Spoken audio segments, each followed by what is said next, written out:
Bueno, quiero darle la bienvenida a este panel de análisis al excongresista Raúl Castro, quien se une esta noche de viernes, ¿no? Y justamente tratamos de contestar algunas preguntas de cómo hemos llegado a esta situación en la que nos encontramos, terrible, evidentemente, pero cómo hacer para, digamos, desatar este nudo que lamentablemente cada vez se tensa más y más y más. Ahora hemos visto al presidente de la República salir a responder al Congreso, el Congreso también salir a responder. El día de hoy algunos parlamentarios han tratado de poner, ¿no?, los paños fríos sobre la situación. No sé cómo responda o cuánto confía realmente el Ejecutivo en esta buena disposición. Bueno, yo creo que siguiendo la pauta marcada por los dos distinguidos invitados que nos acompañan, yo creo que efectivamente hay una crisis de gobernabilidad, hay una crisis de la democracia, hay una crisis de los partidos, hay una crisis del liberalismo como doctrina política, ¿no? Hoy día en el mundo ya se analiza que esta corriente y el cientificismo al que nos ha llevado el liberalismo con una serie de ideas y propuestas está provocando grandes quiebras en los sistemas democráticos por este intento de ejercicio de una libertad individual extrema que se contrapone al equilibrio que las sociedades necesitan para una relación más comunitaria y más consensuada. Entonces, es como un choque de trenes, porque el choque de trenes en este momento es un choque cultural, y el choque cultural nos lleva a una fragmentación, a una fractura que increíblemente no se dio, por ejemplo, en la época de la Guerra Fría. En la época de la Guerra Fría las contraposiciones eran muy duras, las teorías, las ideologías, que es parte del problema al que estamos asistiendo hoy día, porque las ideologías son un reduccionismo de interpretación de una realidad para meterla en un saco donde entra apretada, porque no logran explicar el conjunto de las cosas. Entonces, ¿cómo hoy día podemos resolver esto? Bueno, yo me atrevería, hay muchas ideas sobre esto, ¿no? Hoy día filósofos políticos como Patrick Dinan o Denning, que es el ideólogo de Putin, tiene muchas respuestas a esto. Pero yo diría, hoy día aquí, concreto en el Perú, necesitamos estadistas. Estadistas. El señor Vizcarra no es un estadista, seguramente es un hombre que tiene muy buena voluntad, pero no tiene ni el conocimiento, ni la experiencia, ni la fortaleza para poder decir, ok, vamos a arreglar esto. No, acá hay que adelantar elecciones y hay que adelantar elecciones y adelantar elecciones. ¿Y desde el Congreso de la República usted ve estadistas? Bueno, es que el Congreso de la República tiene la misma carencia. No es que solamente es el Ejecutivo. O sea, claro. Esta crisis a la que se han referido mis antecesores, y ahora me estoy refiriendo yo, que es una crisis de los partidos y de toda la historia política lamentable de estos últimos 20 años, deterioro, degradación, es que los partidos, por caudillos, por partidos dinásticos, no han dejado que emerjan nuevos liderazgos. Y en consecuencia estamos asistiendo a una crisis de políticos con experiencia, formados, que no están militando en los partidos. Sin embargo, en la sociedad sí los hay, porque han salido de los partidos. En consecuencia, necesitamos estadistas que en este momento aconsejen al presidente de la República, aconsejen al Congreso de la República y sobreponer o anteponer los intereses del país y de una verdadera voluntad democrática que no está existiendo en ninguno de los dos lados. Claro, pero vamos a ver, intentemos pensar en la buena voluntad en que se podría llegar a un nivel de diálogo. Probablemente alguien le diga al presidente Vizcarra, y no dudo que algún asesor se lo ha dicho, mira cómo terminó Pedro Pablo Kuczynski tratando N veces de, digamos, dialogar con el Congreso de la República. Pero también se le puede decir de que en el Perú tenemos una gran tradición de diálogo. Lo llevamos, uno lee desde el libro de María Rovtorovsky, y vas a encontrar que desde la época pre-inca y la época inca, antes de tomar cualquier decisión, había la costumbre de dialogar y de ponerse de acuerdo, y que hace 20 años tuvimos una gran transición democrática que se sustentaba en un gobierno que era cuestionado en el origen, situación completamente distinta de la de ahora, y fuimos capaces de tender diálogos mucho más complicados porque el país estaba en una crisis total, habían 60.000 despedidos en la calle, nos habíamos quedado sin las instituciones ejemplares que las que regulan, habíamos tenido racha a nivel de diplomáticos, a nivel de jueces, ¿no? Y fuimos capaces de pasar por una transición democrática muy complicada, pero bastante ordenada sobre esa base del entendimiento que exige buena fe. Y vuelvo a las últimas frases de mi primera intervención, donde yo te digo que algunos de los líderes políticos que tenemos hoy vienen forjados, no formados, sino forjados en la confrontación y en la violencia, que su carrera política se ha hecho sobre la base del conflicto y la agudización de la circunstancia. Entonces lo que hay que hacer ahora es, ¿vamos a mandar el país por un tubo? No, hay que usar la facilitación, hay que pensar, hay que ver, y como bien señala Raúl, estamos en un momento de crisis en el mundo. Turquía acaba de lanzar un alegato ayer que si no le asignan recursos para el tema de los migrantes, abre las puertas para los 4 millones, ¿no?, que tiene en su país y que invadan Europa. Pero, por ejemplo, entonces, a mí me parece perfecto, ¿no?, lo que dices. Efectivamente, hay ciertos políticos que se basan justamente su plataforma en ese nivel de confrontación. Pero ¿cómo hacemos para que los otros políticos, que los hay en el Parlamento, hoy nada más, escuchábamos a la congresista Letona, al congresista Miki Torres, hablar de consensos, de intentar tender puentes? Sin embargo, lo que vemos es que en el Parlamento son otras las voces que en este momento están, digamos, disparando o siendo escuchadas. Igual en el Ejecutivo, claro que sí, ¿no? Pero fíjate, Omar, dentro de la forma como tú planteas, el último proceso electoral, luego de las elecciones, cuando uno mira el Congreso, al Congreso llegaron 5 partidos políticos, 5.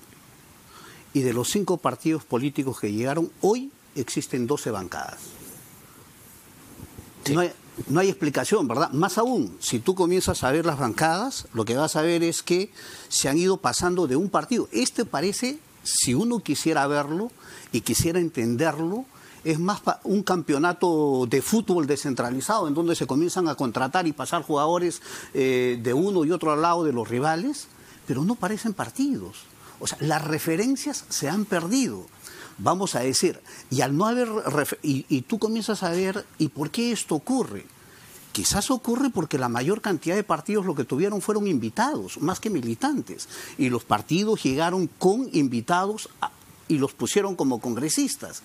Además, con filtros casi inexistentes. Y entonces, antes no era eso. Antes teníamos partidos, uno podía discrepar, uno podría tener opiniones encontradas, uno podía tener debates fuertes, pero tenía partidos. Les hemos criticado, les hemos sacado tanto la mugre que, bueno, los militantes se han retirado. Hoy tenemos a políticos fuera de los partidos que no se quieren meter y tenemos a muchísimo más gente que de afuera, de la tribuna, más aún otros fuera del estadio, critican a los políticos, critican a los gobernantes sin asumir la responsabilidad. Acá la principal responsabilidad es de los ciudadanos. Los ciudadanos tenemos, si ya no queremos que nos gobiernen gente mala, entonces metámonos pues.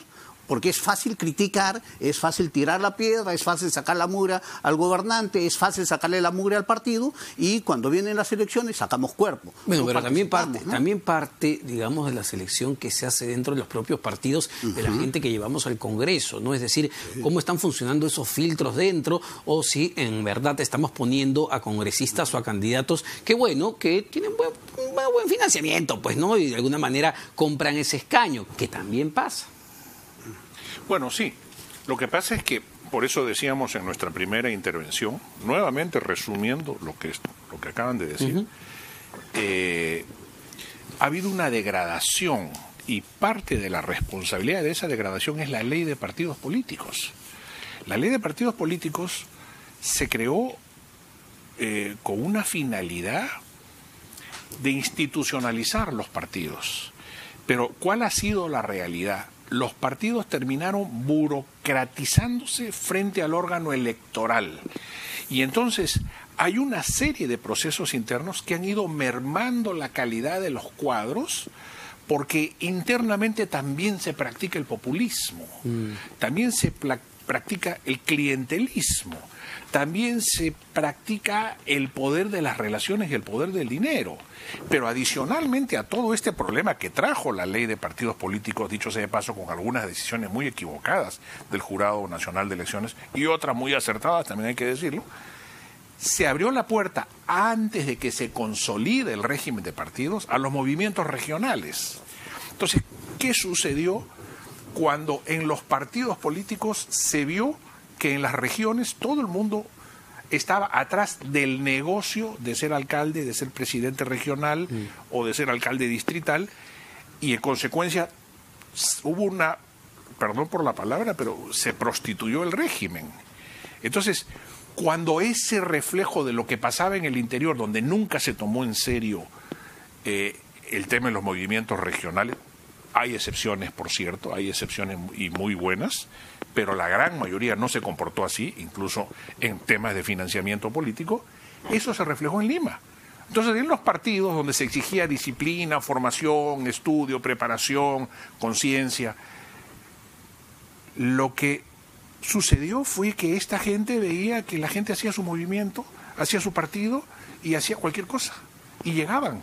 Y hacía plata. Y hacía plata. Claro. Entonces, los partidos empezaron a perder agua por todos lados, porque ya no era el partido que disciplinaba a la gente, organizaba los mejores cuadros, tenía un pensamiento, porque los movimientos regionales, sin ningún pensamiento, se organizaban y llegaban al poder. Yendo a acciones más concretas, digamos, lo que va a pasar en los próximos días, ¿ustedes ven a un presidente Vizcarra? Porque entiendo que hay un plazo. Ya leía la revista Hildebrand en sus 13 y me parece que, según fuentes del Ejecutivo, el presidente Vizcarra no está dispuesto a que el tema del adelanto de elecciones pase del mes de septiembre, al menos que esto se vote y se defina. ¿Ven a un presidente Vizcarra intentando cerrar el Congreso a través de una cuestión de confianza, y también ven a un Congreso de la República, digamos, envalentonado, acorralado de alguna manera, intentando vacar al presidente Vizcarra?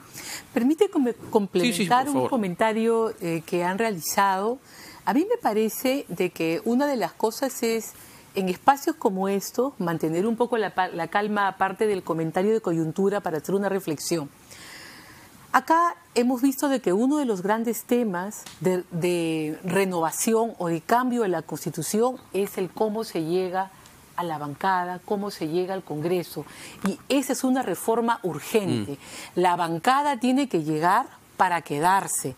Los congresistas pueden renunciar si no están de acuerdo, pero salen del Congreso y se van a su casa. Y si son retirados por problemas de corrupción, por temas éticos, la bancada pierde ese sitio, que es lo que se llama la curul vacía. Entonces, de esa manera tú refuerzas, porque para mí es inaceptable que hoy en día tengamos 12 y en 4 meses más podemos llegar hasta 26 bancadas. Entonces, hay cosas que debemos de discutir más allá del tema de la coyuntura. La reforma que hemos aprobado mediante referéndum de partidos políticos, continúa, es una ley más del siglo XX, es una ley que sigue hablando de planillones, cuando el mundo hoy en día se mueve con otro tipo de criterios, ¿no? Seguimos legislando para el siglo XX, muy anclados en el pasado, muy anclados en la norma, cuando lo que importa es el concepto democrático, que tú lo vivas, que tú estés. Y vamos a tu pregunta. Yo veo de que en el Perú tenemos una tipología de líder que hemos ido desarrollando en los últimos 20 años. Un líder violento y un líder confrontacional con poco apego a la institucionalidad democrática, como han señalado aquí los dos colegas. Raúl señalaba de que cualquiera puede formar un tema de postulación en una región o un alcalde. Hace 20 años que en el Perú tenemos los frentes. Usted arma un frente de defensa de algo desde el día que pierde la elección o cuando quiere lanzar su elección. Mientras más agudice usted la situación, mientras mayor confrontación logre, mejor será su futuro político. Y hay un comentario que puede ayudar a graficar muy bien lo que usted dice, ¿no? En la última encuesta, por ejemplo, del Poder que publicó Semana Económica, que elaboró Ipsos, vemos como a nivel regional el hombre más poderoso para, digamos, las personas que contestaron esta encuesta es el gobernador regional de Arequipa, Elmer Cáceres Yica, y esto evidentemente tiene que ver con el conflicto de Tía María, con esa posición violenta cuenta. Permítame Sí. que redondee la idea y luego le cedo las palabras a No, por favor. nuestro invitado. Usted ha tocado el tema de fondo. Veamos el sur. ¿Quiénes son los líderes que tienen un origen democrático? El señor Zenón, que está en Moquegua, estuvo en el Moqueguazo. El señor Cáceres tiene acusaciones de todo tipo y también está presente encabezando la oposición al tema de Tía María. El señor Adubiri salta a la palestra política con el caso de Santa Teresa. Entonces usted tiene un bloque, una tipología, y en el norte también va a encontrar lo mío. Yo no sé si son antisistemas porque postulan y participan. Lo que pasa es que utilizan ese resquicio que nuestras libertades y nuestras normas permiten y que nosotros, en vez de ir estableciendo cuáles son los cauces, hemos sido permisivos, como bien señala Raúl. Pero esa es la tipología, o sea que hoy en día para analizar el problema político tienes que hacerlo con estos elementos y no con los criterios políticos tradicionales de un hombre formado en el partido, como pueden haber sido los dos caballeros que discutían doctrina. En el año 79, cuando discutimos la reforma constitucional, discutíamos doctrina, claro. Si eras del Partido Comunista, si eras del FOSE, si eras del PCR, si eras de Acción Popular que no participó, si eras del PPC, si eras del APRA, Democracia Cristiana. Okay, pero, hoy en día no discutimos nada de eso. Pero también preguntémonos por qué la gente elige este tipo de líderes, porque muy probablemente no se sienta representada por una, no sé, un grupo de políticos que está centralizados en Lima y no siente los beneficios ni siquiera del crecimiento del liderazgo limeño o de los partidos políticos en general, ¿no? Un proceso democrático, cuando uno deja al ciudadano elegir, bueno, el ciudadano elige entre los candidatos que son permitidos, que sean candidatos. Si tenemos gente que tiene más que un currículo, tiene un proletariado, entonces no deberíamos dejarlo que sea candidato. O sea, la democracia debe tener reglas claras. Aquel que está metido en delitos no puede ser candidato, por más que tenga respaldo ciudadano, por más que tenga un montón de plata para hacer toda la publicidad que quiera. No puede, no debe. ¿Por qué? Porque hay reglas que hay que cumplir. Lamentablemente las normas electorales que nosotros hemos tenido han permitido que lleguen a las municipalidades, que lleguen a los gobiernos regionales, que lleguen al Congreso gente que no debería ya haber llegado. Por eso es que ahora tenemos un montón de denuncias en el Congreso de personas que no cumplieron con... ni siquiera con la hoja de vida que tenían. Miren, o sea, ahí hay temas que obviamente hay que resolver, pero eso es parte de un problema de crisis de la institucionalidad democrática que nosotros estamos construyendo, porque nuestra democracia está en construcción.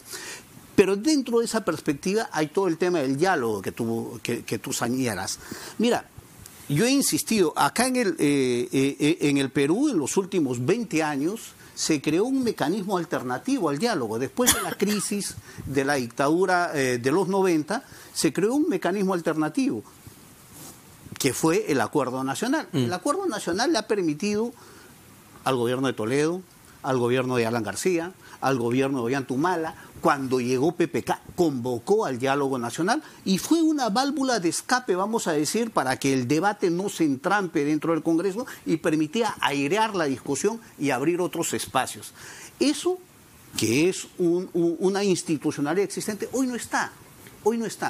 Cuando los presidentes querían, podían recurrir a conversar con los obispos, podían recurrir a conversar con el concilio evangélico, ¿verdad? Entonces, habían posibilidades. Lamentablemente, hoy tenemos un gobierno demasiado cerrado en sí mismo, que no abre y no busca abrir el debate, abrir el diálogo, abrir espacios que nos permitirían una mejor salida democrática. Y cuando eso se cierra, cuando eso no hay ni en el Congreso ni en la sociedad civil, entonces aparece la calle. Lo más peligroso de la calle es que no sabemos a dónde va. Claro. Si es que no tiene un liderazgo y no tiene una orientación.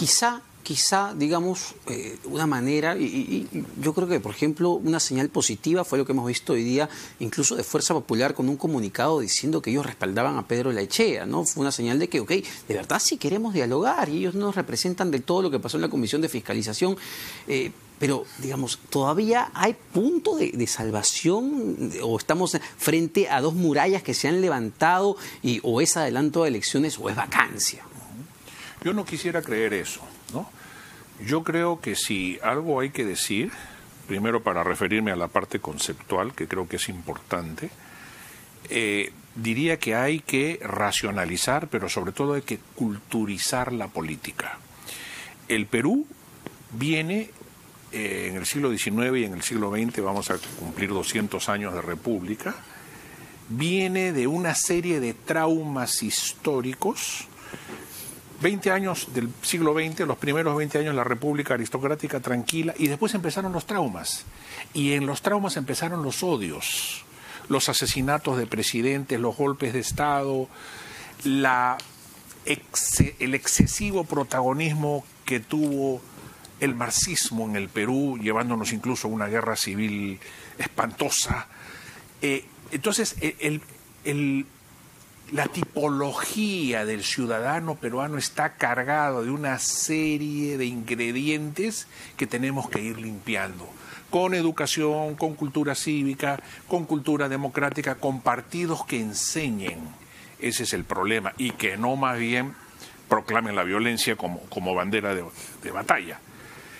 Entonces, en la parte conceptual hay mucho que hacer, porque el hombre común y corriente, ya decía Delia, por ejemplo, la tipología del sur, ¿no? Violentos, ¿no? O sea, tenemos que cambiar esa manera de pensar. Ahora bien, yo creo que Olaechea es un gran presidente del Congreso. Creo que es un hombre catalizador, que no responde a fuerza popular, pero tampoco responde a los intereses políticos del gobierno. Bueno, el 68% según Datum cree que responde a fuerza popular, bueno, sí, y a Chorrillos en particular. Pero correcto, pero con las encuestas, digamos, es un referente, pero no se gobierna. No, claro, pero no hay que dejarlas de lado. No, sin lugar a dudas, pero yo creo que Olaechea tiene la gran oportunidad, yo quiero decirlo de la mejor manera posible, de centrar al presidente de la República y decirle: señor presidente, sus temores, sus angustias, su soledad, déjela de lado, vayamos a conversar, porque yo estoy en la misma situación que usted. Yo no tengo a nadie atrás. Y en consecuencia será su inteligencia y la mía las que nos permitirá hacer cosas buenas por el Perú. A ver, pero no dejó mal parado a Pedro Olaechea, un segundo, no dejó mal parado a Pedro Olaechea el hecho de que al día siguiente, la Comisión de Fiscalización apruebe investigar al presidente por el caso Conirsa, por el caso Chinchero, por su mensaje a la nación, a las encuestadoras. Es decir, estamos hablando de diálogo, hermanito, y después... ¡pah! Pero son prolegómenos, porque fueron retirados. La mayoría de eso ha sido retirado. Son prolegómenos de lo que se advertía claramente como una maniobra más para adormecer al público, ¿no? Una maniobra más, este diálogo es: a ver, ven tú, vamos a conversar esto así. No era el diálogo sublime entre dos poderes del Estado que debían soberanamente conversar. No, ven acá a mi casa y aquí vamos a conversar. No había sinceridad de parte del presidente. No había sinceridad, yo creo. Pero creo que ahora es la gran oportunidad. Yo haría dos comentarios pequeñitos ahí. El primer comentario que haría es, fíjate, pongámonos en contexto, ¿ya?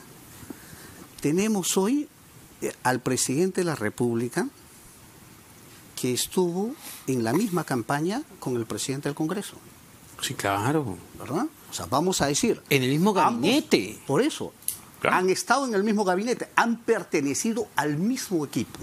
Al mismo no equipo. Pueden conversar, o sea, por Dios. Fíjate, creo que hay que ponerlo en esa dimensión. En esa dimensión.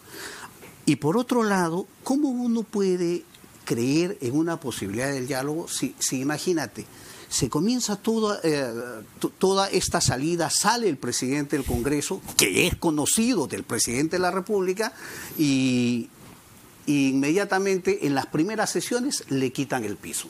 Entonces yo me imagino que el presidente de la República debe decir: oye, le están haciendo igualito que me hicieron a mí, o sea, a mí me nombraron, ellos me nombraron presidente de la República. Claro. Y ahora al presidente del Congreso lo están haciendo lo mismo.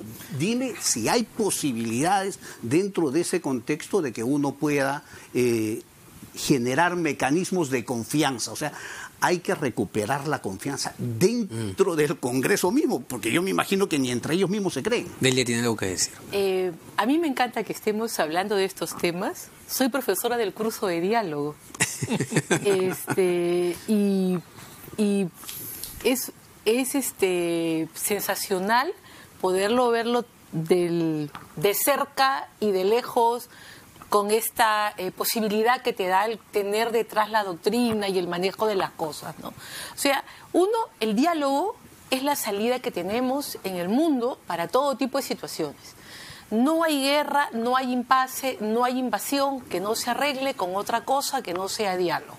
Y los enemigos más fuertes se tienen que reunir para hablar, porque la conflagración, y más aún si es bélica o política, tiene un límite de duración. ¿Ok? Entonces, el tema del diálogo es la forma que hemos escogido en el siglo XXI. Lo que hace falta son un poco de facilitadores, un poco de que los que estamos alrededor, de que quienes están hablando, quienes como ustedes hacen vida política, vayan marcando las rutas del encuentro y dónde puede haber un espacio. El presidente Vizcarra ha ido al diálogo bajo lo que se llama la ruta del Puente de Oro. Acepta la oferta porque no te queda otra, pero con la apariencia de que no pierdes, ¿no? Entonces lo cita a una reunión que no era del diálogo, pero ya rompió el esquema, salió bien librado de eso. Luego hay la segunda reunión, donde lo propio es que los líderes que dialogan hablen solos. Cumplió con el ritual de estar una media hora y luego llamar a los que se supone son los ejecutores que deben implementar. Entonces vamos avanzando, vamos viendo. Se están rompiendo los hielos. Tú tienes a una persona como el señor Olaechea, que representa una alianza de 7 bancadas en el Congreso. Él está yendo con esa carta bajo el papel. Yo vengo aquí por 7 bancadas. Hay 5 que apoyan al presidente.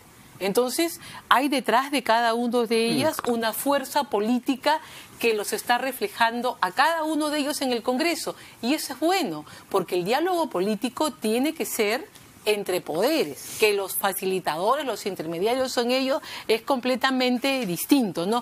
Y yo creo de que hay que ir preparando, recordarle al presidente que tiene el acuerdo nacional, que te da la legitimidad para poder tocar todo tipo de temas y continuar avanzando, ¿no? Perfecto, señores, se nos ha ido el tiempo volando, no lo puedo creer, acabo de ver el reloj. Muchas gracias a don Raúl Castro, Rudecindo Vega y Delia Muñoz por acompañarme en esta noche muy interesante, ¿eh? Lo que hemos venido hablando. Esperemos que ese diálogo se dé pues en los próximos días. Entiendo que el presidente Vizcarra tiene este lunes una reunión justamente con las bancadas que apoyan el adelanto de elecciones. Vamos a ver si hay puntos medios, ¿no? Que se pueda llegar efectivamente. Ha compartido, digamos, gabinete, partido con el presidente del Congreso. Algo podrán conversar. Vamos a una pausa, no se despeguen. Venimos con más en ¿Quién tiene la razón?